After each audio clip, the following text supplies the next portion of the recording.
Assalamualaikum warahmatullahi wabarakatuh. So, my name is Muhammad Sami Rahmana dan video ini ditunjukkan untuk memenuhi mata kuliah Cross Culture Understanding, dan sekarang saya akan membahas Netherlands atau Dutch atau juga di Indonesia ini disebut dengan Belanda. Nah, ini adalah sejarah pendek daripada Belanda pada tahun abad ke-17. Dutch Empire atau kerajaan Belanda itu tumbuh menjadi yang paling kuat dan paling ditakuti dari segi kekuatan maupun kekuatan ekonomik di dunia. Nah, di dalam Golden Age atau masa keemasan kolonial Belanda, dan trading post were established all over the world. Dan trading post itu benar-benar tersebar di seluruh dunia. Jadi pada masa keemasannya Belanda, yaitu pada abad ke-17, Belanda ini benar-benar sangat kuat dari segi kekuatan maupun ekonomi. Terus lanjut daripada histori kecil dari Belanda, the Netherlands was one of the first country to have an elected parliament, and many historians consider it as one of the first capitalist country in the world. Jadi Belanda ini juga adalah salah satu dari banyaknya negara yang terpilih parlemen dan juga banyak historical yang mana menjadi salah satu negara kapitalis pertama di dunia. Kalau kalian penasaran apa itu kapitalis, kapitalis itu simpelnya orang yang benar-benar gila dengan uang. Nah, tapi untuk sekarang Belanda telah dicap sebagai negara liberal, yang mana kalau kebebasan itu adalah hak atau pilihan untuk semua orang. Jadi perbudakan itu dilarang di Belanda karena negara Belanda sekarang adalah negara yang liberal. Nah, culture ini yang paling penting ya, apalagi ini termasuk dalam mata kuliah saat ini. The Dutch see themselves as having national rather than ethnic identity. Jadi Belanda ini menganggap diri mereka itu nasionalis daripada etnik. Jadi dengan traditional form of music, dancing, architectural style, and clothing. Jadi dengan musik yang tradisional, jogetan yang tradisional, atau arsitektural bangunan yang tradisional, dan juga baju yang tradisional. Nah, dan Belanda juga memiliki versi sendiri daripada Santa Claus yang bernama Sinterklaas. Jadi Sinterklaas itu pasti teman-teman mikir kayak Sinterklaas itu kan bahasa Indonesia dari Santa Claus, bukan. Sinterklaas itu adalah Santa Claus-nya versi Belanda. Jadi orang Indonesia kan dulu masa kelam Indonesia, Belanda dulu menjajah Indonesia. Jadi saya rasa juga culture Belanda masuk ke Indonesia lewat masa kelam tersebut. Jadi Sinterklaas itu bukan bahasa Indonesia dari Santa Claus, tapi Sinterklaas adalah Santa Claus versi Belanda. Nah, yang mana dalam 3 minggu dia berkendara dengan kuda berwarna abu-abu, terus naik ke atap rumah untuk memberikan mainan kepada anak-anak yang baik. Itu adalah Sinterklaas versi Belanda. Nah, monarchy. Prinsjesdag Day, when the reigning monarch addressing a joint sitting of parliament. Beatrix Wilhelmina Amgat is the current Queen Regnant of the Kingdom of Netherlands. Jadi beliau ini adalah salah satu daripada ratu di kerajaan Belanda, Kingdom of the Netherlands. Dia sudah ada pada kuasanya semenjak ibunya pada tahun 1980. Sekitar 40 tahun yang lalu. Nah, ini adalah government-nya, yaitu pemerintahan Belanda.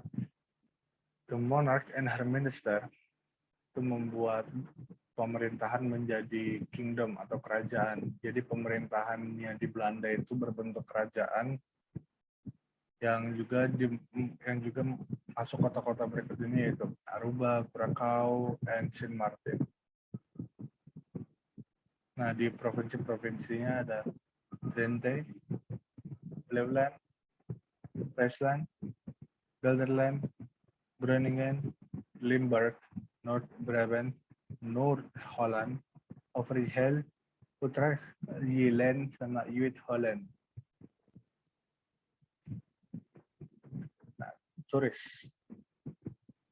Banyak turis yang berkunjung ke Netherlands atau Belanda dengan alasan kayak beautiful natural site karena masih mengikuti unsur tradisional dalam negara mereka. Jadi banyak turis yang datang karena beautiful natural site, karena pemandangan indah yang natural, as well as man-made amusement park, seperti amusement park buatan manusia. Jadi Amsterdam, yaitu ibu kota Belanda, itu dicap sebagai International City of Tourists with the most amount of museum. Jadi Amsterdam itu adalah dicap sebagai yang paling banyak museum dan galeri di seluruh dunia. Landmark ini bisa bilang kayak poin daripada suatu wilayah. Contohnya kalau Jakarta kan Monas, itu adalah landmark di Jakarta. Nah, di Belanda adalah banyak banget yang landmark indah di sepantaran Belanda, mulai dari gedung bangunan tua atau juga modern buildings yang sudah modern, dan juga cube house atau rumah kotak. There are numerous old windmills. Nah, juga karena Belanda juga disebut dengan negara kincir angin, jadi banyak banget kincir angin yang ada di Belanda, as well as the tulip fields. Jadi dan juga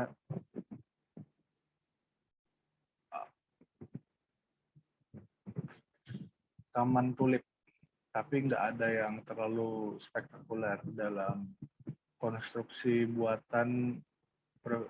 Contohnya kayak reclaiming the lands as this massive dike. Ini contohnya yang di belakang ini adalah salah satu dari buatan landmark buatan manusia di Belanda, yaitu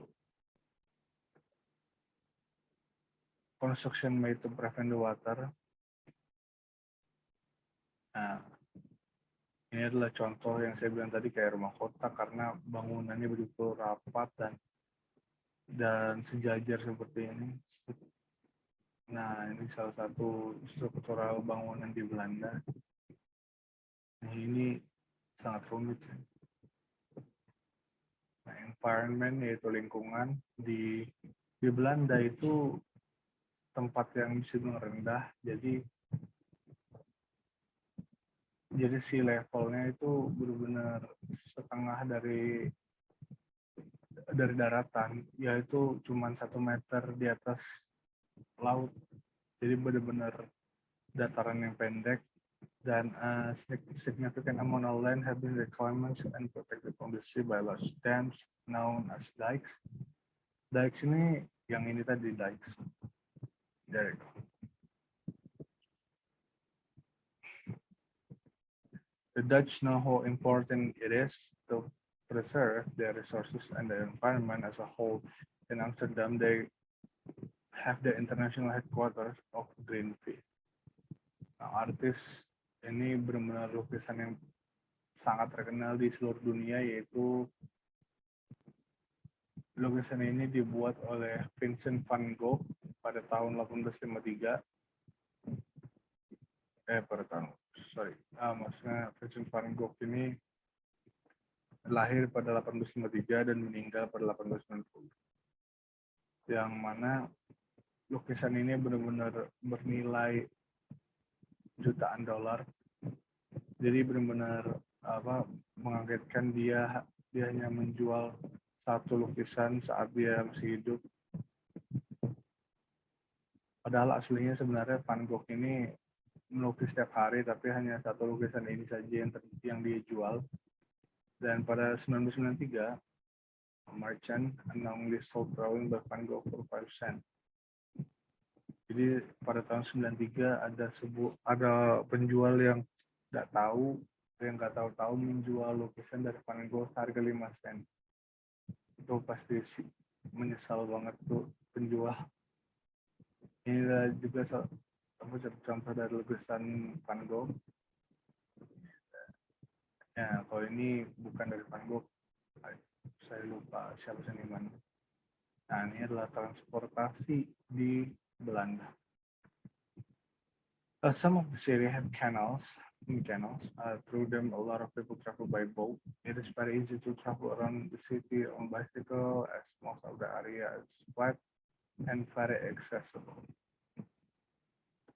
Jadi sangat mudah untuk travel berkeliling kota dengan sepeda karena area-areanya itu datar dan juga sangat mudah untuk diakses. Nah, ini adalah tambahan dia karena slide-nya udah selesai. Contohnya kayak apa sih bahasa yang digunakan di Belanda? Nah, kalau bahasa yang digunakan itu nama bahasanya adalah Dutch, atau beberapa orang mungkin nyebutnya kayak Nederlandic. Itu adalah bahasa Jerman yang juga digunakan di Belgium,